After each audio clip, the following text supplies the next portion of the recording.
Fala, galerinha do primeiro ano! Tudo bem com vocês? Eu espero que vocês estejam bem.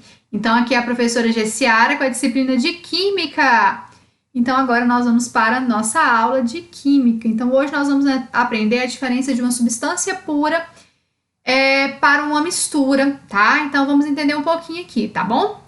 Então, hoje nós vamos começar a falar sobre substâncias puras. O que é isso? São materiais que possuem composição química e propriedades químicas constantes, que não se modificam em pressão, em temperatura. De forma geral, as substâncias puras podem ser classificadas de duas formas.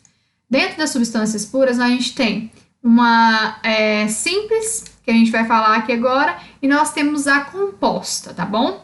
Então, primeiro a gente vai entender aqui o que é uma substância simples. São compostos químicos que foram formados por um mesmo elemento químico. Vou dar um exemplo para simplificar vocês, porque eu gosto de coisa prática. H2. Tá vendo que só tem o H e o 2? Está repetindo duas vezes o hidrogênio, que é o gás hidrogênio. Mas ele só tem esse gás no meio dele, ele não tem um oxigênio, um nitrogênio, ele está tendo só o hidrogênio. Então, quando tem uma coisa só, não importa quantas vezes ela está repetindo, se ela estiver repetindo 200 vezes esse H200, ele ainda continuaria sendo uma substância simples, que está tendo apenas um elemento químico. Não importa a quantidade de vezes que esse elemento químico está repetindo, importa que é apenas uma coisa só. Tá? Então, o H2 são um gás nitrogênio, as moléculas do gás hidrogênio são formadas por dois átomos do elemento químico hidrogênio, por isso trata-se de uma substância simples. Vou dar outro exemplo aqui, O3. O O2 é o gás oxigênio, o O3 é o gás ozônio. As moléculas do gás ozônio são formadas por três átomos do mesmo elemento químico, por isso trata-se de uma substância simples. Ou seja, tem só o ozônio lá, não importa quantas vezes ele está se formando, tá bom?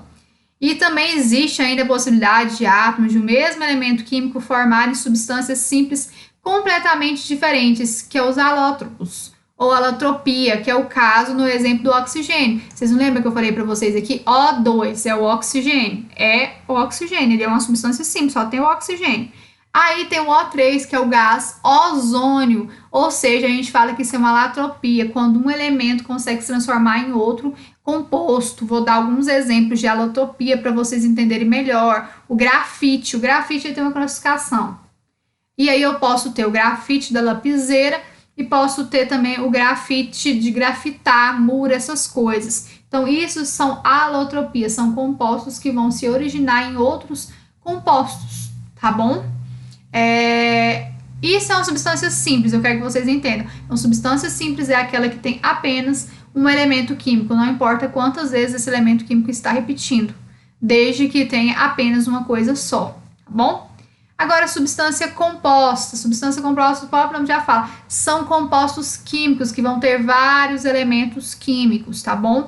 Por exemplo, aqui, ó, CO2, eu tenho o C, que é o carbono, e o O2, que é o oxigênio, que se originou o gás carbônico ou o dióxido de carbono, ou seja, são moléculas que são formadas por átomos de elementos diferentes, ou seja, aí a gente tem uma substância composta. Olha o exemplo aqui, o K, o Mn e o O4, aqui a gente tem o potássio, a gente tem o manganês e tem o oxigênio, que formou o pergamanato de potássio, que é um comprimidinho, que até para fazer esse experimento ele é muito interessante. Ou seja, aqui a gente tem vários elementos, o manganês, nós temos 4 elementos, ó, nós temos o potássio, o manganês, o oxigênio, só que na verdade ele tem 3 elementos, mas está formando 4 oxigênios aqui. Ou seja, isso é uma substância composta. Quando eu falar assim para vocês, NHO3, que é a fórmula da amônia, isso é uma substância composta. Se eu falar para vocês assim, SO2, que é o dióxido de enxofre, é uma substância composta, que o S é uma coisa, o O é outra, tá bom?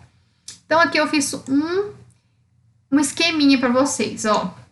Substância pura, a gente tem uma substância pura, que é apenas uma substância, tá? Que tem temperatura de fusão e ebulição e densidade constantes. Vocês entendem? Vocês lembram que eu falei para vocês, até no áudio que eu encaminhei para vocês, que é extremamente importante vocês entenderem o que é fusão e ebulição.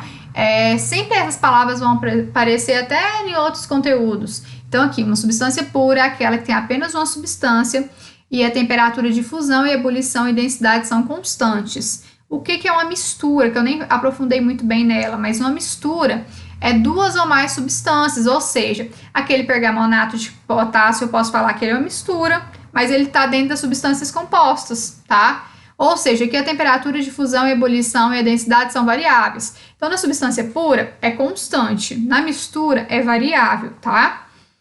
Aí, o que acontece? Aqui nas substâncias puras, a gente tem duas classificações, tá? Aqui, ó, uma simples, que é apenas um elemento químico, e a composta, que é dois ou mais elementos químicos. Aí, aqui eu coloquei alguns exemplos, ó, um exemplo de substância simples. O2, N2, P4, ou seja, oxigênio, nitrogênio, fósforo, composta, água, dióxido de carbono, a forma da amônia, isso aqui são compostos. E eles estão ainda dentro da classificação de substância pura, tá? Ou seja, só que aqui a gente tem uma simples, que é uma coisa só, e nós temos uma composta que tem dois ou mais elementos. Só que para entrar nessa classificação, temos que ter o quê? Temos que ter a temperatura de fusão e ebulição e densidade constante. Agora aqui, a gente viu que a mistura, ela tem que ter duas ou mais substâncias, a fusão, a ebulição, a densidade são variáveis, e dentro dela, eu já vou dar uma aprofundadinha nesse conteúdo, tá? Que agora na próxima aula eu vou gravar sobre ele, mas já vou começar a dar uma introdução aproveitando esse mapa aqui mental.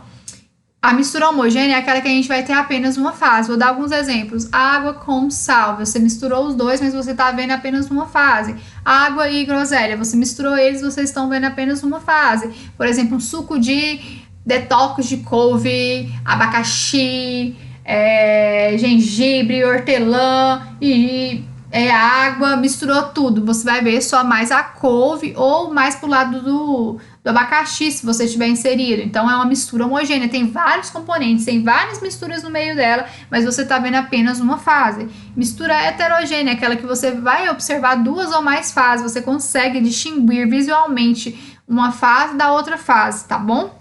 E aqui eu coloquei um gráficozinho aqui, que a gente vai também explicar na próxima aula, da curva de aquecimento da água. Vocês lembram lá que eu falei da ponto de fusão, ponto de ebulição? Então, eu também consigo demonstrar através de gráficos. Esse aqui é um gráfico de aquecimento de baixo para cima. Aqui é basicamente nessa etapa aqui, ó, pessoal, eu tenho o sólido. Aqui eu teria o sólido mais líquido, que a gente fala que é a fusão. Aqui seria o líquido, aqui seria o líquido mais o gasoso e aqui o gasoso, tá? Então, é uma curva de aquecimento.